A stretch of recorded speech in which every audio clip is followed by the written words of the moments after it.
Welcome to the AI Hustle Podcast, the podcast where we break down the latest in AI news, tools, and interview experts helping you hustle and do more using AI. If you've been following the podcast for a while, you'll know that over the last 6 months, I've been working on a stealth AI startup.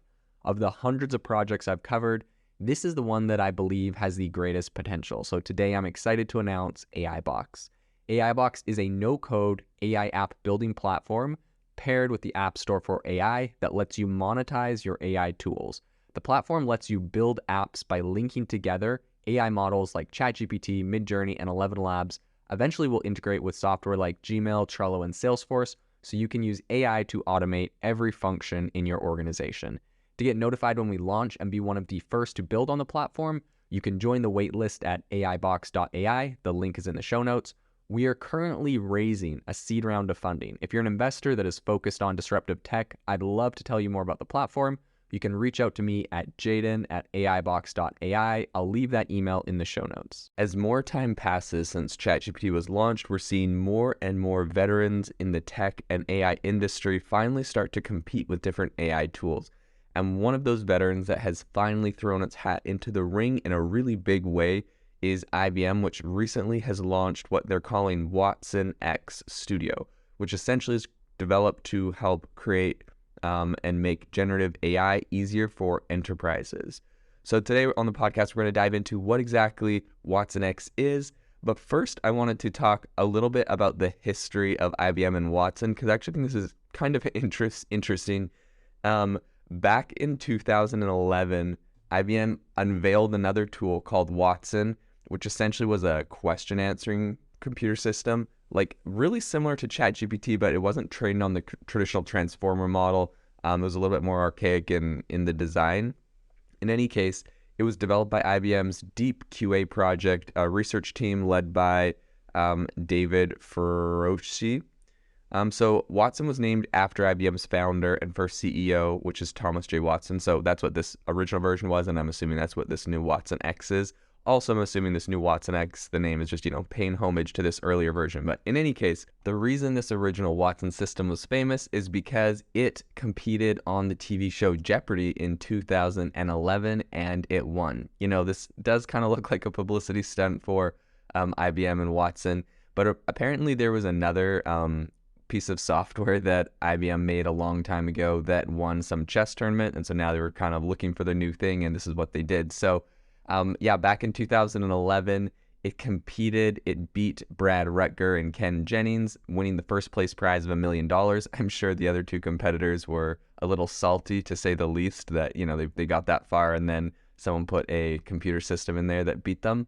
And then, interestingly enough, after that, right, because it would appear as though this was kind of like a ChatGPT version way back in 2011. This is one of the earlier versions, but it wasn't really used for any commercial purposes until 2013, when IBM announced that they were going to use it to help with decisions in lung cancer treatment. So they're using it for some interesting things, and then I'm not sure exactly what happened to it beyond that. It didn't seem to have made such a big splash that we now have ChatGPT. But in any case, that brings us to today, when they have a new announcement with their new technology. So their new IBM X is IBM jumping back into this. Obviously they were a pioneer in this space, and so they're going to be announcing essentially 3 different product sets in their generative AI toolkit for enterprises. The first one is called Watson.ai. It's going to be the studio itself and also a foundational model library. They also have Watson.data, which is a data store, and then Watson.governance, a governance toolkit. So we'll jump into what each of these do and why they are important. So right off the bat, I would say, so IBM's Watson X is a platform where enterprises can train, tune, and then they can go and deploy their own AI models based off of their own corporate data.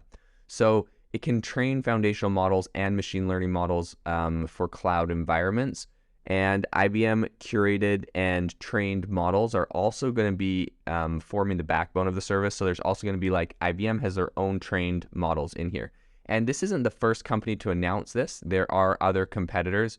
We're seeing other people like Microsoft Azure Amazon's SageMaker Studio, and also Google's Vertex AI are all doing similar things to this. And so this is IBM getting into the ecosystem and really trying to deploy it in a way that keeps enterprises on their software, on their like AI studio from start to finish. So I'll go over the other things that they're doing, but it's just something that I found is interesting is essentially these foundational models and open source AI models are going to handle the gathering and sorting of training data, and then they're going to pass that data to the businesses that need it. So there's also a toolkit for ongoing AI governance, like we talked about, and essentially IBM wants to provide an end-to-end AI workflow that's going to let businesses go from not having any AI in their company to customizing and running all of it for them. And most importantly for IBM, keeping this all on their own platform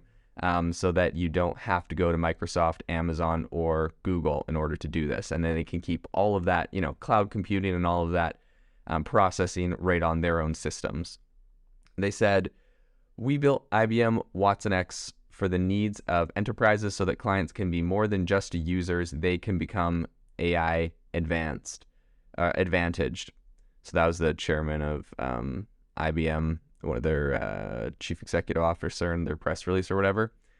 But essentially following this like end-to-end workflow model, their clients of IBM essentially are going to be able to build their own models from the ground up or adapt existing AI models that that IBM has on their platform. So the Watson X Studio also includes tools for helping write code, similar to what we're seeing out of GitHub and Microsoft. So it has a whole bunch of these like custom built AI models for doing custom things. They have one for writing code.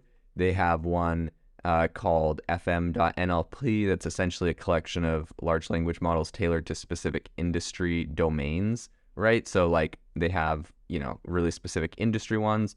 And then they have one called FM.Geospatial, which essentially is just a model that uses NASA's satellite data to analyze weather patterns and climate change.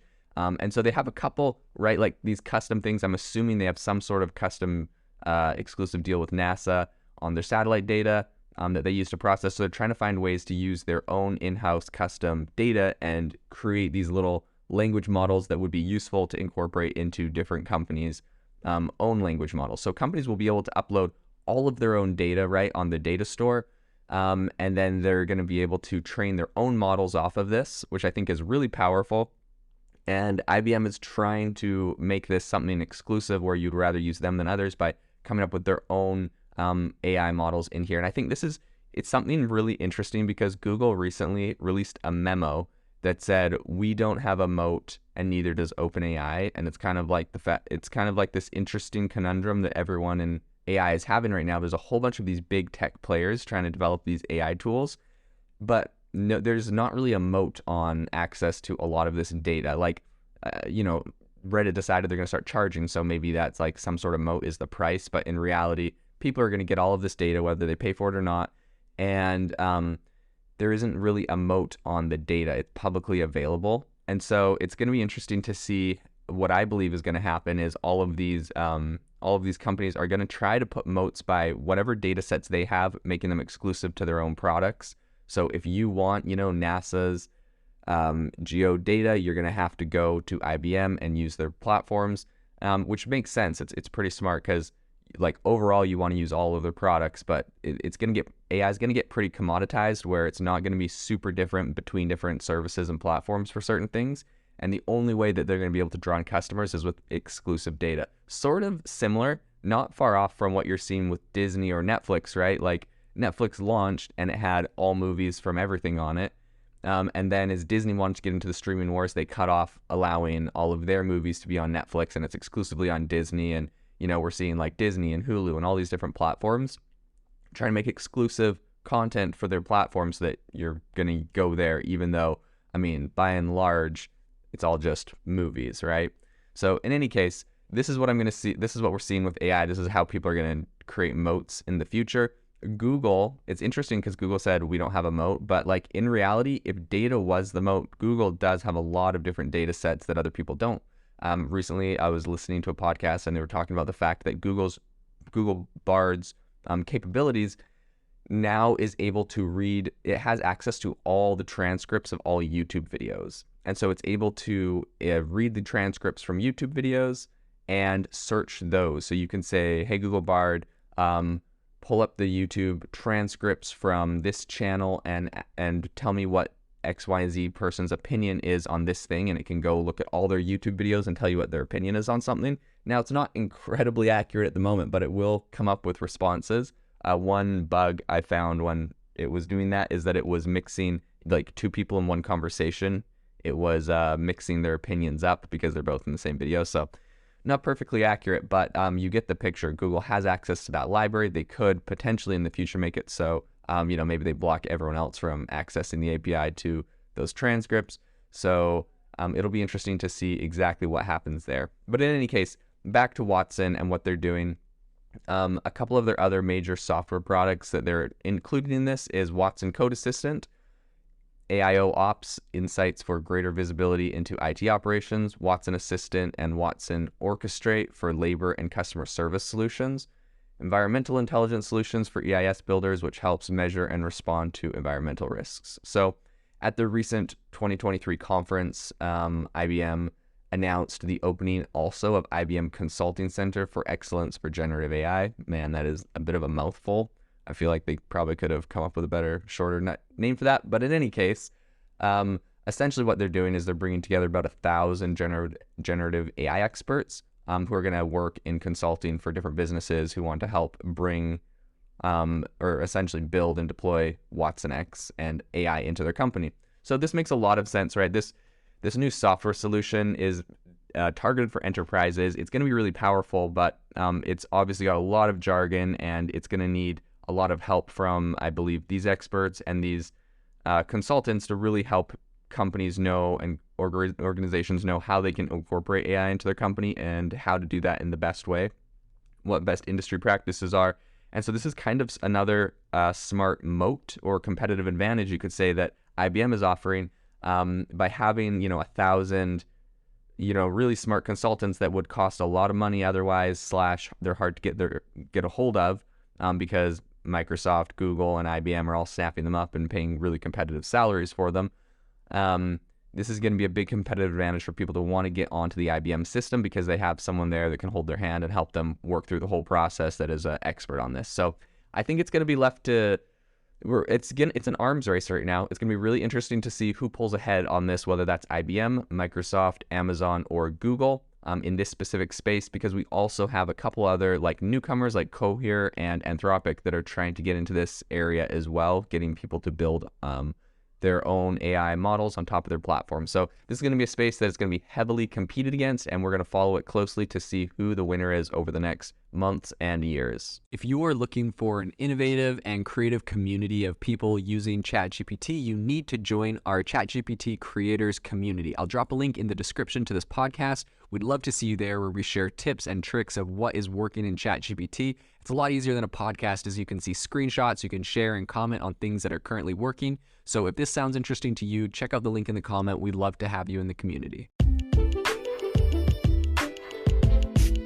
Thanks for tuning in to the AI Hustle podcast. If you could do us a massive favor, we would really, really appreciate it if you could leave us a review wherever you get your podcasts. This helps people find the podcast. It helps people know this is a good place to go. And we would really, really appreciate it, as it helps us continue to bring on incredible guests and share incredible content for you to listen to.